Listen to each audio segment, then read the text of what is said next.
In this lesson, we will be adding and subtracting decimals. When you add and subtract decimals, it's important that you line up the decimal places. And if you can do that properly, then you already know how to add and subtract, then these are very easy. So if I'm adding these two, 24 and 349 thousandths, I'm going to add 5.9 or 5 and 9/10. I need that decimal place to line up. If you are not neat the way that you write things, it's probably a good idea to put zeros as placeholders. I generally don't do that in the front of the number, but again, if you need to make sure that they're lined up correctly, go ahead and use those zeros to make sure that they are.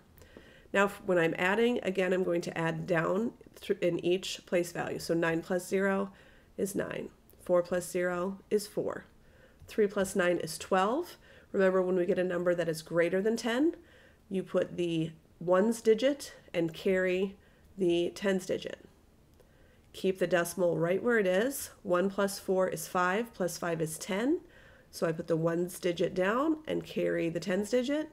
1 plus 2 plus 0 is 3. So adding those together, I get 30 and 249 thousandths. Subtraction goes the exact same way. Again, as long as you are lining up your decimal place, you should be all right. Remember, we may have to end up borrowing if that number on the bottom is greater than the number on the top. So 5 minus 1 is 4. 4 minus 4 is 0.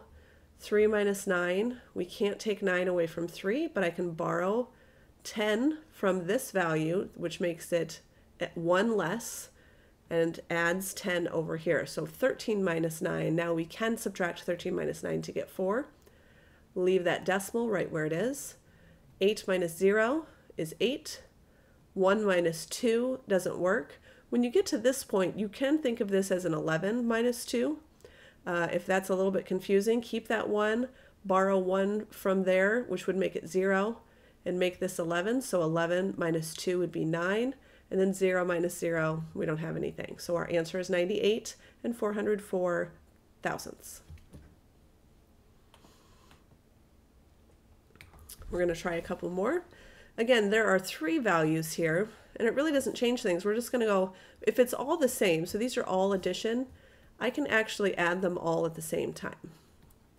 Again, I'm going to be very careful that I line that decimal place up. Utilize the zeros as placeholders if we need to. This 59, that's a whole number. Notice how I wrote it with 3 zeros at the end just to make sure that everything lined up. And now I'm going to add 9 plus 0 plus 0.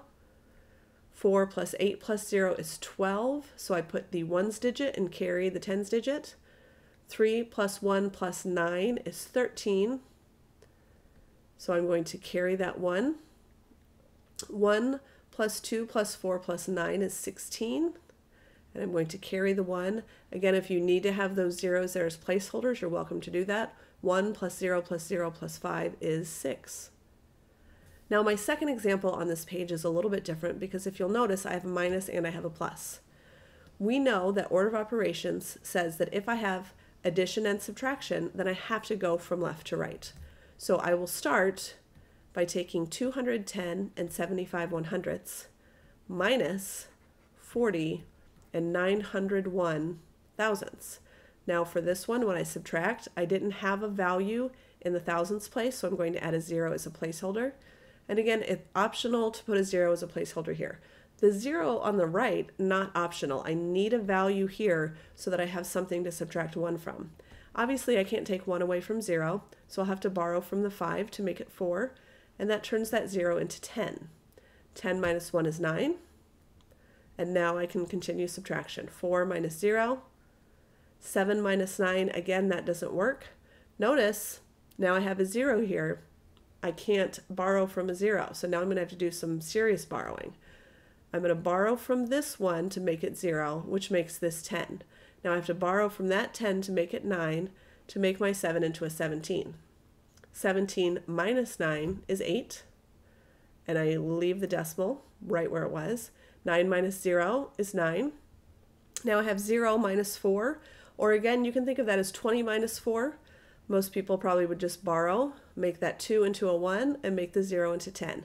10 minus 4 is 6, and now 1 minus 0 is 1. And that's my answer for the first part. I still have to add 22, so I have to add 22. Again, I can put those zeros in as placeholders. That gives me 9, 4, 8. 9 plus 2 is 11. Carry the 1. 6 and 1 is 7, plus 2 is 9. And then, of course, 1 plus nothing is 1. So my answer there was 191 and 849 thousandths. As always, I give you a couple of questions to try on your own. So do both of these questions, then press play to see how you did. For my first one, I've got to take it a step at a time. I'm adding 0.194. So 2 plus 4 is 6. 4 plus 9 is 13. 1 plus 9 plus 1 is 11. Again, keep on borrowing, or I'm sorry, carrying the 1. And I end up with 11 and 136 thousandths. I'm going to subtract 19.4. So do we see a problem here? I've got a value that I've added together that is actually less than 19.4. Now we've talked already about how to add and subtract integers. So if I ching this, or leave change opposite, then I've got essentially 11 and 136 thousandths plus negative 19.4. What's the rule when I'm adding two things that have a different sign? The rule is to find the difference. So when I find the difference, I need to have the greater number be on top. So 19.4, I'm going to subtract 11 and 136 thousandths. Even though that seems backwards, at the end it will make sense because we're going to make sure our signs are correct. I just need to know what's the difference between these two. So again, I'm going to have to do some serious borrowing here so that I have a value to take 6 away from. So 10 minus 6 is 4. Our new value of 9 minus 3 is 6. 3 minus 1 is 2. 9 minus 1 is 8. And 1 minus 1 is 0. So the difference between the two is 8 and 264 thousandths. But remember that when I'm adding a positive and a negative, whichever has the larger sign will be the the sign of my answer.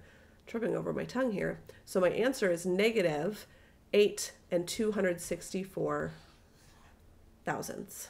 That would be my final answer. So I added the first two, and then I'm subtracting from that. So it makes sense that if I was subtracting 19 something from 11 something, that I'm going to be way into the negative side of that number line. For my second example here, I've got some subtraction.